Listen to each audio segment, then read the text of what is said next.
is Rich Rubino. He's an independent political analyst and author of The Great American Political Trivial Challenge. Also, John Elliott, a Republican strategist, Trump 2016 campaign senior advisor. Welcome to you both. Thank you. Thank you, John. Thank you, Betsy. So let's talk about this Georgia case. Fani Willis definitely spewing some attitude in the courtroom. She's obviously not used to being on this other side of the questioning. Do you think her case against Trump will be thrown out or impacted somehow, given her love affair or alleged love affair with Nathan Wade? John? Great, Betsy and John. The story here is that this is an absolute meltdown from Fannie, or I call her Phony Willis. I mean, she's on the stand, and you're exactly right, John, that she's not used to being on the stand, and it was a total meltdown. She had a case that was very hard on her own side now that the tables have been turned. I mean, she couldn't remember dates. She paid in cash, but then she had some issues, and she was contradicted by her former friend, who said that they were very involved intimately 2 years before she would admit that. But then you're absolutely right, John. I mean, her attitude was something that, look, everybody was skeptical of this lawfare against President Trump, but this really epitomized how partisan she was, because she displayed this attitude, sort of, hey, don't question me on my life, my facts, but I want to look into President Trump's facts, and I want to hold him to a different standard. And look, I'm not a lawyer, but it seems to me that just in the court of public opinion, she is absolutely, her credibility is shredded. And this is a major impact because it's the first one. You've got Alvin Bragg, as you mentioned, in New York City or in New York that's prosecuting President Trump. And then also you've just got all this other lawfare with Jack Smith and with Judge Engoron and business. So bottom line is that this is a very good day, very good week for President Trump, and we'll just see she's on the stand again today, and I think it's just still going to be rolling downhill for her. So, Rich, before you weigh in, let's hear from Nathan Wade. Did you go to a cabin with Miss Willis ever? Ever? Ever.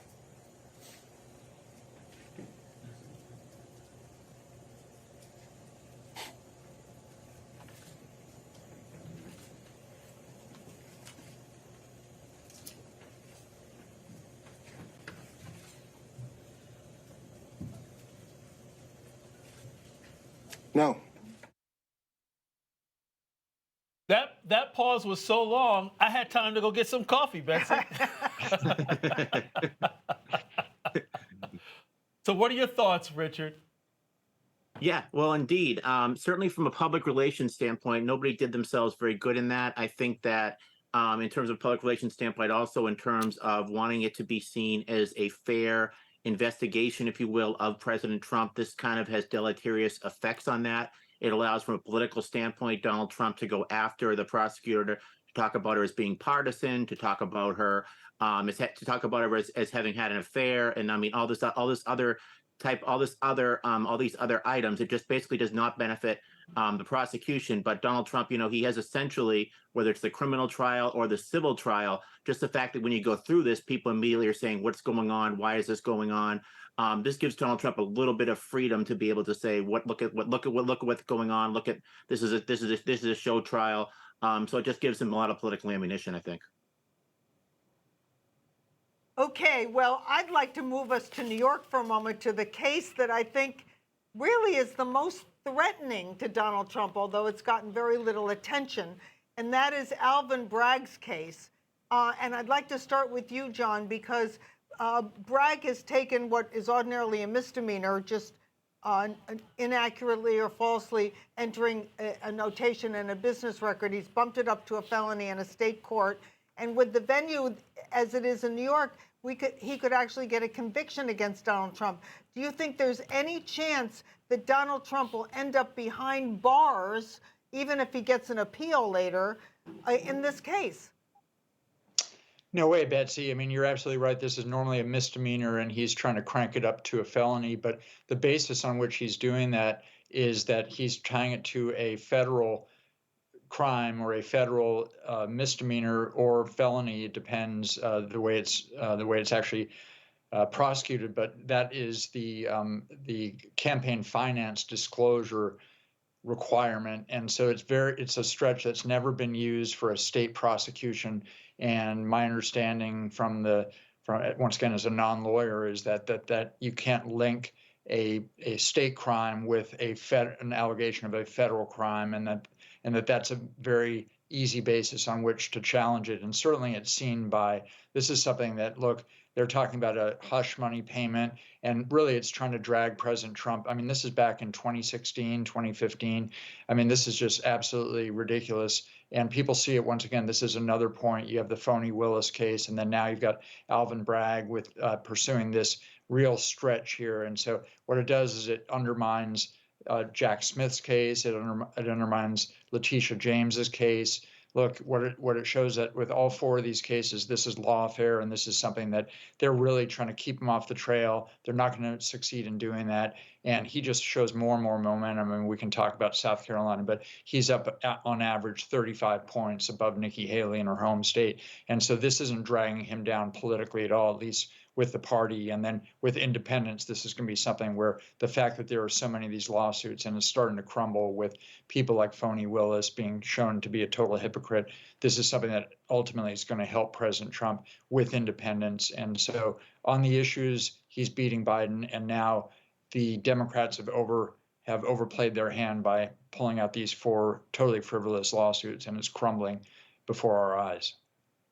Okay, but John, Doug Burns told us just a few minutes ago that as weak as this case is, you could convict Donald Trump of just about anything with a New York jury. And of course, he would have a right to appeal. But then Doug explained how it's possible that a very biased judge could actually order Donald Trump to show up in jail. He would remand him to custody before he appeals. And that would do what the Democrats would like, put Donald Trump behind those bars, and that could have an impact on how voters behave. So I'd just like you to massage that for a moment and tell us what you think of that.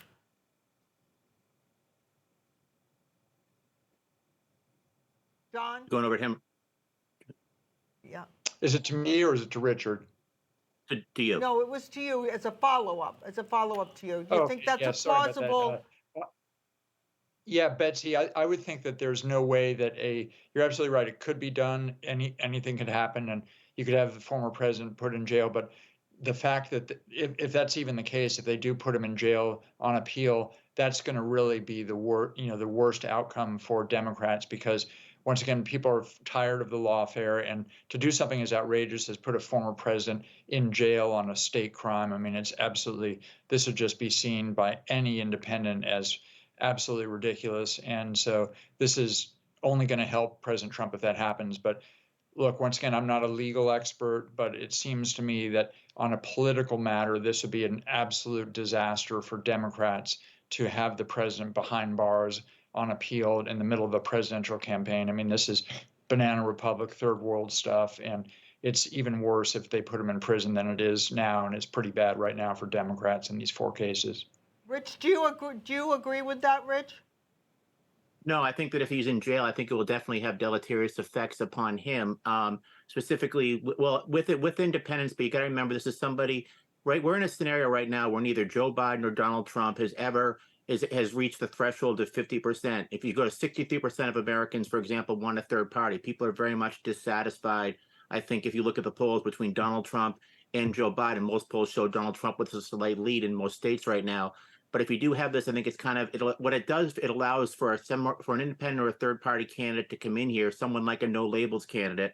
This would be perfectly tailor made for Joe Manchin, and say something to the effect of, this is what's going on right now between Joe Biden on the one hand, this is a partisan thing, and what's going on with Donald Trump. We need to kind of move above this, and we need to take on the two-party system, the establishment system. And it's interesting I say the establishment system, because Donald Trump was always an insurrectionist. If you go back to when he was thinking of running as a Reform Party nominee in 2000 or 2016. But once you start as an insurrectionist and you actually take office, you are now the establishment. So because of that, if you look at South Carolina, for example, the entire establishment of the Republican Party is with Donald Trump. And I think that in many respects will hurt him. And I also think that there are many Republicans who will say in private that they would rather have somebody else as their nominee, just because rightly or wrongly, whatever one thinks of this trial, the fact of the matter is, or of all these trials, the fact of the matter is that a certain baggage, and Donald Trump has never gotten over, as a candidate who's never been able to get over that kind of threshold. For example, he's never won the popular vote both times that he ran for president. So it's an interesting phenomenon how he handles this. I think obviously he's going to say it's a partisan witch hunt, and obviously he can use his campaign when he goes off in campaign to say this is the partisanship. This is Joe Biden Joe Biden's administration, prosecutors trying to essentially come after me. But I think that that's one of the scenarios. And I think go back to '92, for example, on a lesser issue, I guess, but on the issues of the deficit reduction, when Clinton and Bush were kind of going after each other, Pro was kind of able to come in there and kind of take on both parties. So I think that this potentially would really is really going to hurt Donald Trump. But then again, there's about 34% of the country that I think will never leave Donald Trump under any circumstance. So you're really talking about trying to get that in a potential 5-6 party race this time around, potentially just trying to get that 5 or 6% of voters that are truly persuadable and are truly independent and that happen to live in those 7 or 8 states that actually matter in the Electoral College. John, this question is for you. I don't want to entertain the thought of Trump ever even going to jail, because I don't believe he will. But in the small chance that he does, could you talk about the global impact in terms of how people will view America, the impact on our military, as well as people who may have never voted before will be in rage, racing, can't even wait to get to the polls, and the opportunity for let's say another candidate to step forward and set this country back on its proper course? Well, John, once again, I think if he is put in prison, which, look, it's ridiculous that we're even talking about this because it's such a remote possibility. I disagree with your previous guest, not Richard, but your previous segment guest that was talking about this. But look, there's plenty that I disagree with Richard on his political analysis, but he seems like a great guy. But anyway, bottom line on this one, if he's put in jail, that is something you're absolutely right, John. This will have a global impact on how the country is perceived, how America is perceived. And this would be sort of jumping the shark in terms of people have seen with our massive deficit and our massive national debt. Look, even Putin in his interview with Tucker Carlson was taking the view that America is really, this is something where he's actually looking to engage with Brazil and with China to undermine our currency because he says that the U.S. is a declining nation. If you have a prospect of somebody who's a very popular former president, at least popular with half the country, and then you look beyond that half the country being accused by both Obama as bitter clingers to their guns and religion, by Hillary Clinton as deplorables, by, look, these are the same guys that Biden condemns as semi-fascist. I mean, this is something where the whole world is watching that decline in rhetoric, and really it's on one side. It's right. The Democrats and Biden and others and their handlers that really can't take the president's popularity. And for him to now be in jail, that would just be the ultimate cementing of opinion that the United States is really just totally off from where it was even 20 years ago. John, I hate to do this to you, but we hear the music now. That means that we're coming up on a break. But we always enjoy having you and Rich, and we look forward to having you back real soon. Thank you. Great. Thank you very much.